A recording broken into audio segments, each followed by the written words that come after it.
Assalamu alaikum. This is Btv Chattogram welcoming you to the English news from Btv Chattogram. Let's begin with the top stories. July Uprising Day today, celebrated through various events as New Bangladesh begins journey on this day with fall of autocratic regime.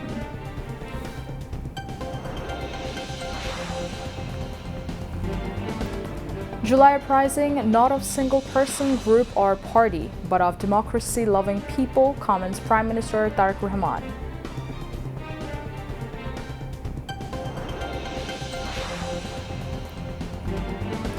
Government firmly determined to protect dignity of July martyrs and institutionalize democracy, says Information and Broadcasting Minister.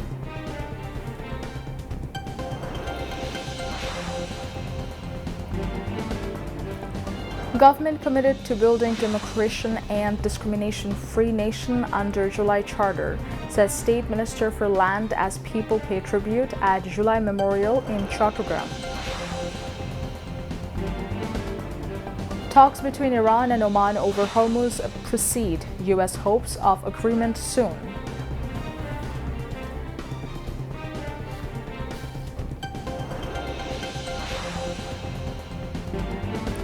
And Bangladesh cricket team set to play three-day warm-up match against Australia 11 tomorrow.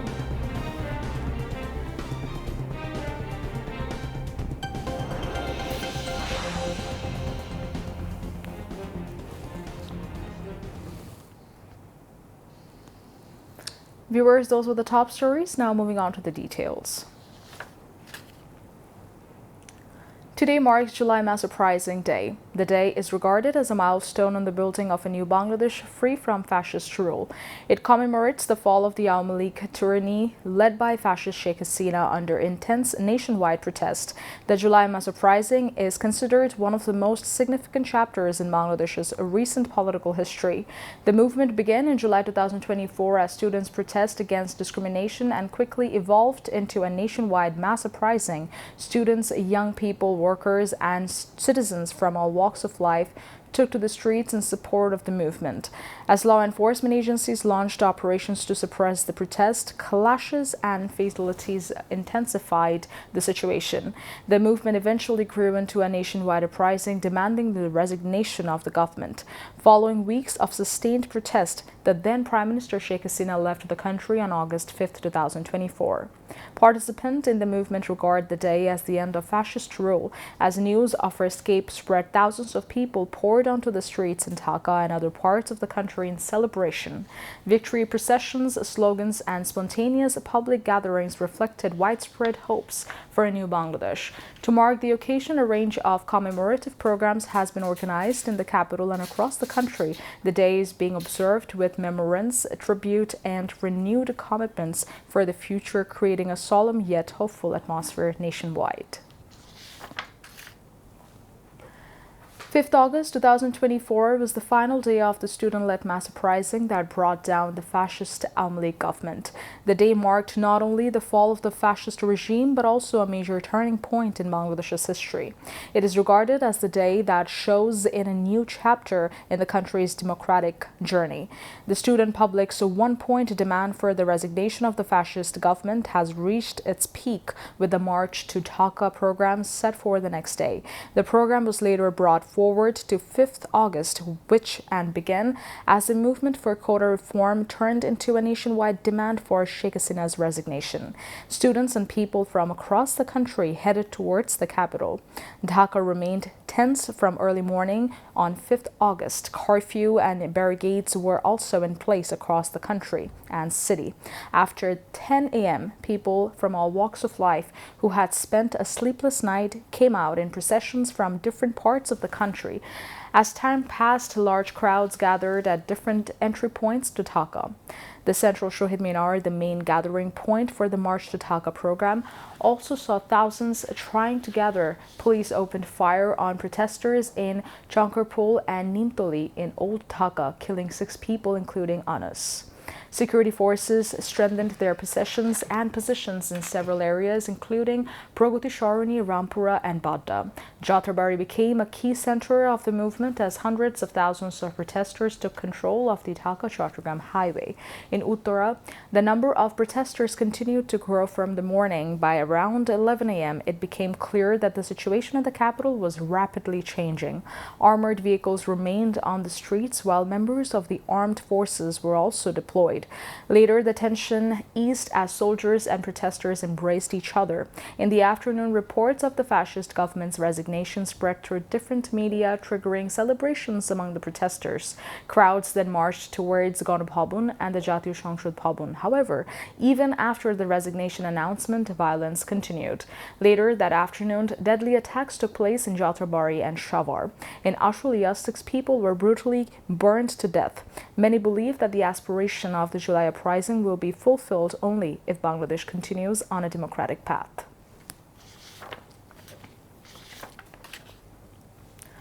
5th August remains one of the most memorable days in Bangladesh's history. On this day, the streets of the capital were filled with huge crowds. People from all walks of life joined the demonstrations. Many carried the national flag, while others celebrated with tears of joy and smiles of relief. Recalling the day, one student said 5th August felt like the joy of achieving a long-awaited dream. Another said the happiness of that moment was beyond words. A student of Rokia Hall at Dhaka University said she was not in Dhaka on 5th August because she has left the dormitory during the movement. Even so, she said that it became emotional after watching the celebrations on television and social media. Analysts also said that the participation of people from all sections of society reflected a shared national experience that will remain part of the country's collective memory. 2 years later, the memories of 5th August remain vivid. The joy, sacrifices, and hopes associated with the day continue to live on in the minds of many. For them, 5th August is more than just a date, it is a memorable chapter in the country's and the nation's history. Prime Minister Tariq Rahman opened the July Mass Uprising Memorial Museum established to preserve the country's history of the 2024 July Mass Uprising and commemorative the sacrifices of its martyrs and the fighters. The Prime Minister formally inaugurated the museum by unveiling its plaque at the capital's Shiribangla Nagor this morning. Former Chief Advisor of the interim government, Professor Muhammad Yunus, and Prime Minister's daughter, Barrister Zaima Rahman, were present on the occasion. Following the inauguration, Prime Minister Tariq Rahman toured the museum's galleries and exhibitions featuring preserved artifacts, photographs, official documents, video footage, and memorabilia related to the July Mass Uprising. After inaugurating the July Mass Uprising Memorial Museums, the Prime Minister took part at a discussion titled On July 36. Prime Minister Tariq Rahman said those responsible for the killings during the anti-fascist movement will be brought to justice through transparent, impartial, and credible trials conducted in accordance with the due process of law.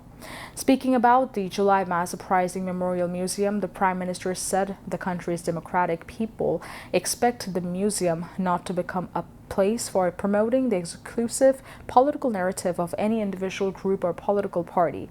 The 2024 Mass Uprising did not belong to any individual group or political party. The huge tribute belongs to the true heroes of the uprising, who are the democratic people of Bangladesh, he said. Reaffirming his government's commitment to state reform, Tariq Rahman said in addition to providing financial support to the July fighters, the present government has begun the work of building the Bangladesh envisioned by the martyrs.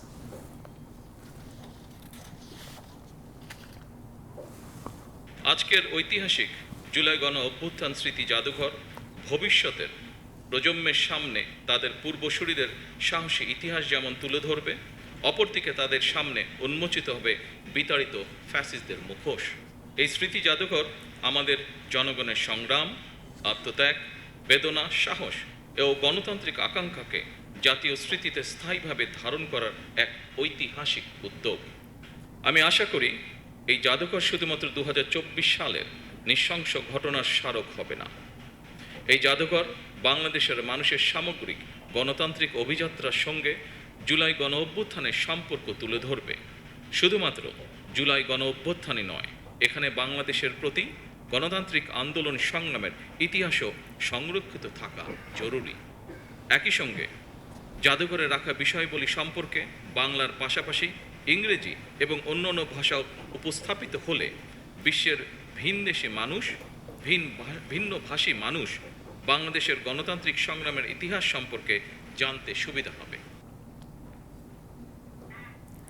Former Chief Advisor to the interim government, Professor Muhammad Yunus, said the July Memorial Museum is not just establishment but the beginning of a new chapter in Bangladesh's history.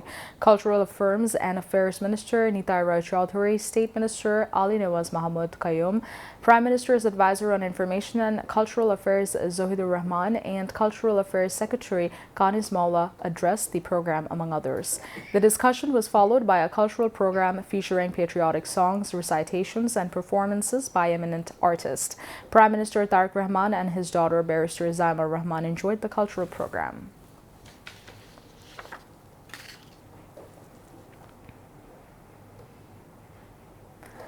Like the rest of the country, July Mass Uprising Day 2026 is being observed in Borishal today through various programs. To mark the occasion, Information and Broadcasting Minister Zahiruddin Shapun paid tribute this morning by laying a wreath at the July Martyrs Memorial at Amtuli intersection in Borishal city. The minister said that the government is firmly committed to honoring the sacrifices of the martyrs whose blood made a huge new start to the new Bangladesh possible and to institutionalize the democracy in the country. Later, the Borishal Divisional Commissioner, the district administration, and representatives of various political and social organizations also paid their respects by placing a wreath at the memorial. July Uprising Day 2026 was celebrated with due dignity in Chattogram. Various government, non-government, political, social, and cultural organizations, including the district administration, paid tribute to the martyrs of laying wreath at the July Revolutionary Memorial in the parking area of the Chattogram railway station. The Chattogram district administration paid tribute by laying the first wreath at the memorial in the morning. At this time, State Minister for Land and Chittagong Hill Tracts Affairs Mir Muhammad Helaluddin, Divisional Commissioner Dr. Muhammad Ziauddin, Deputy Commissioner Zohidul Islam Mia, Chattogram Metropolitan Police Commissioner Hassan Muhammad Shaukat Ali, and senior officials of the administration paid tribute. Later, various organizations and people from all walks of life paid tribute to the martyrs by laying wreaths. A discussion meeting was organized at the District Shilpakal Academy to commemorate the martyrs and highlight the spirit of July to the new generation. The program discussed the background of the mass uprising, sacrifices, and the expectations of Bangladesh in the future. State Minister for Land and Chittagong Hill Tracts Affairs Barrister Mir Muhammad Helaluddin was the chief guest on the occasion. Member of Parliament for Chattogram 9 constituency Muhammad Abu Sufyan, Director of Bangladesh Cricket Board Ishraful Khusru, and Amir of Jamaat-e-Islami Chattogram Metropolitan City Unit Muhammad Nozrul Islam, among others, addressed the occasion. The speakers said that the July Mass Uprising is not just the name of a movement, it is a reflection of the desire to establish a society of human rights, justice, and without discrimination. The family members of the July martyrs and July fighters were honored in the program.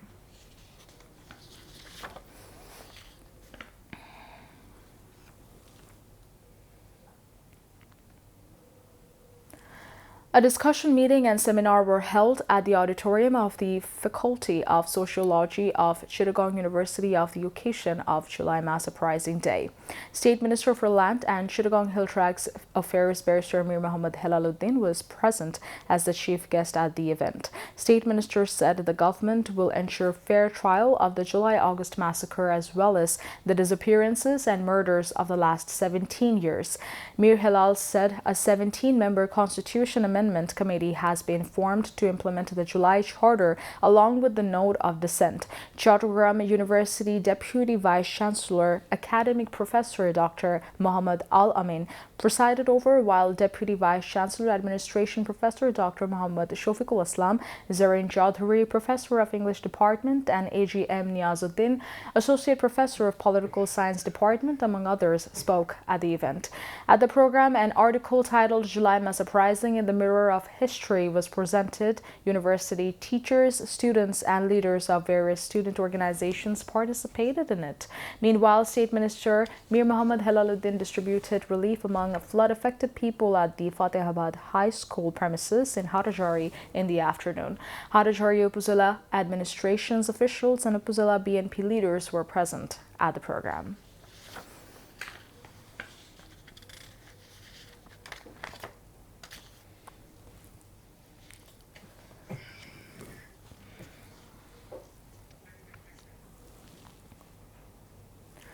A discussion meeting titled "We Shall Build the Country with the Spirit of July Bangladesh First, July Mass Uprising, Reality, Publicity and Propaganda" was held at the July Revolution Memorial Hall of the Chattogram Press Club, organized by the Chattogram Metropolitan Unit of Btv Chattogram.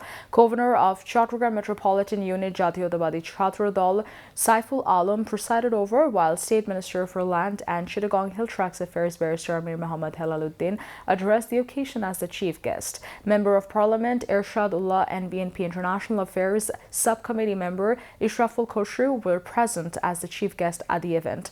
In addition, Chattogram Metropolitan Unit BNP member Secretary Nazimur Rahman, Chattogram University Vice Chancellor Professor Dr. Muhammad Al Forkan, Chattogram Metropolitan Unit Jatiyotobadi Chhatrodol member Secretary Shoriful Islam Tuhin, and leaders and activists of BNP and its affiliated organizations were also present on the occasion. State Minister said that everyone should be aware of the true history and spirit of the July uprising and protest misleading information and propaganda alongside presenting it to the new generation. The speakers called upon the work together for the welfare of the country and the people. Now, international news.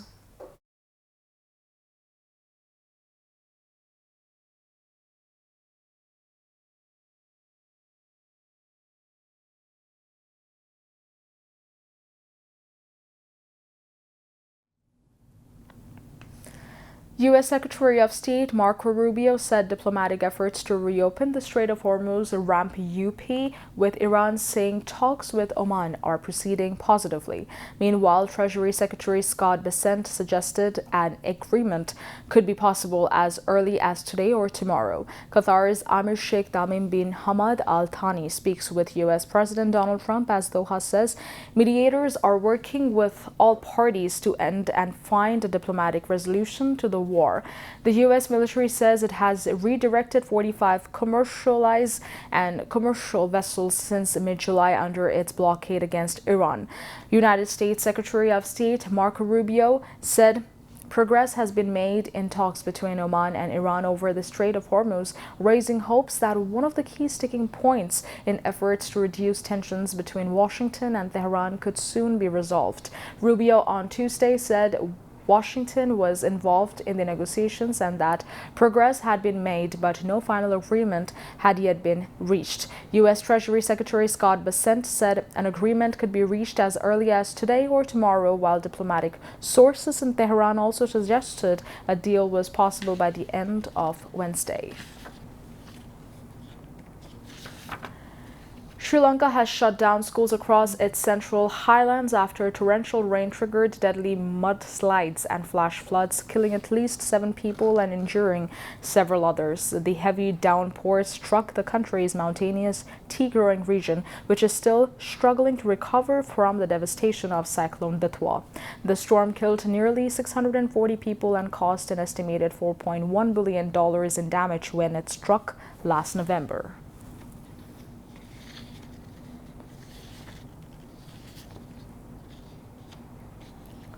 Now, sports news.